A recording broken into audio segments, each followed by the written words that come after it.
Vstupujete do chaty. Pomaly, s úctou. Predstavíte sa jej, aby sa chata mohla predstaviť vám.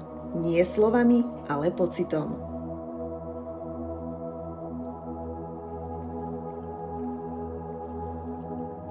Prechádzate miestnosť po miestnosti. Nič sa nesnažíte meniť, len vnímate.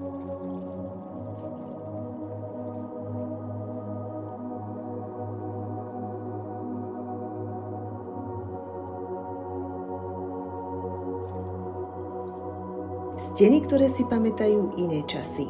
Podlahu, po ktorej kedysi niekto chodil bosý.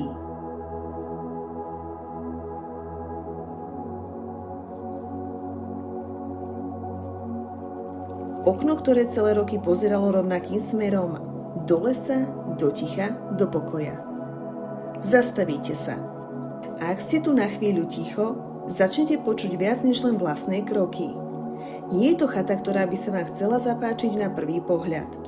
Je to miesto, ktoré si vás najskôr potichu prezerá.